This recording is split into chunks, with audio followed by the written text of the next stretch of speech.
जानते ना आप लोग कैसे होते हैं खरगोश का कलर? और हिरन का? और हिरन का भूरा। देखो जो खरगोश और हिरन है ना, एक दिन कहाँ गए थे? जंगल में गए थे। कहाँ गए थे? जंगल में। क्या करने गए थे? कुछ खाने पीने का इंतजाम देखने गए थे, क्योंकि खरगोश भी क्या खाता है? हरी हरी घास खाता है। और हिरन क्या खाता है? हरी हरी घास या फल फ्रूट ही खाता है। एक दिन खरगोश और हिरन सोचने लगे कि यार सूखी सूखी घास खा के क्या हो गया, हमें परेशान हो गए, चलो आज तो ना कुछ नया खा के आते हैं, कुछ हरी भरी घास खा के आते हैं। तो खरगोश ने, हिरन तो जानते हो कैसे चलता है, वो उचक उचक के चलता है, थोड़ा आवाज आवाज करके चलता है। और खरगोश क्या चलता है? धीरे धीरे शांतिपूर्वक चलता है। ठीक है, उसने कहा था खरगोश ने हिरन से कि हिरन भैया थोड़ा धीरे धीरे चलो, सावधान होके चलो, सावधान, क्योंकि जंगल है ये, जंगल में कौन रहता है? शेर, चीता, ये सारी चीजें कौन रहती है? जंगल में रहती। किसी ने अगर देख लेना तो अपन तो खाना है, लेकिन वो अपन को खा जाएंगे, समझ गए? तो हिरन ने क्या नहीं मानी, उसकी खरगोश की बात नहीं मानी और कहने लगा अगर कोई किसी को आने तो दे, उसको तो मैं देख लूंगा, ऐसी छलांग लगाऊंगा, एक बार क्या मैं अपने घर पे जाके पहुंच जाऊंगा। खरगोश ने सोचा इसको समझाना व्यर्थ ही, अभी मेरी बात को नहीं समझेगा। तो खरगोश तो धीरे धीरे चलने लगा, अपनी काम करने लगा, खाने पीने का काम तो उसको खाने पीने लगा। और हिरन क्या करने लगा? उचकते उचकते, मतलब दौड़ते दौड़ते कहाँ पहुंच गए। उसने जैसे जैसे दौड़ रहा था ना, उसने देखा नहीं कि आगे क्या है, गड्ढा। जैसे वो दौड़ रहा था तो आगे गड्ढे में जाके क्या हो गया, वो हिरन जाके गिर गया। तो गड्ढा था वो क्या था? बहुत ही गहरा था। गड्ढा कैसा था? बहुत ही गहरा था और चौड़ा भी था। हिरन वैसे तो छलांग लगाता, रियल में लगाता, लेकिन गड्ढा इतना गहरा था कि वो हिरन उसे गड्ढे में से बाहर निकली नहीं आ पा रहा था। और खरगोश ना हरी घास खाते खाते बहुत दूर पहुंच गया था, क्योंकि हिरन पीछे रह गया था। उसने सोचा, बहुत आवाज लगाई, फिर ना हिरन ने बहुत आवाज लगाने के बाद में कौन मिला? बंदर मिला। बंदर ने कहा कि यार ये आवाज आ तो रही है, आ कहां से रही? कोई आकाशवाणी हो रही है, कोई भूत भूत बोल रहे।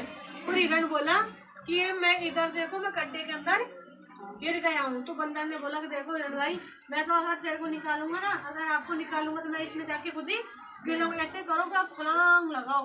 उसने खूब छलांग लगाई, लेकिन वो बाहर नहीं निकल पाया।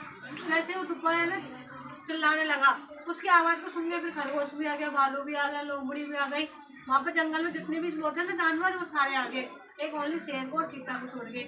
उसके बाद में सामने ऐसे बोला कि देखो भाई, हम तो कोई भी तेरे को इसमें से नहीं निकाल सकते, इसमें से निकालना है तो बस आपको ही कोशिश करनी पड़ेगी। तो हिरन ने कहा था ऐसे कैसे निकालूंगी?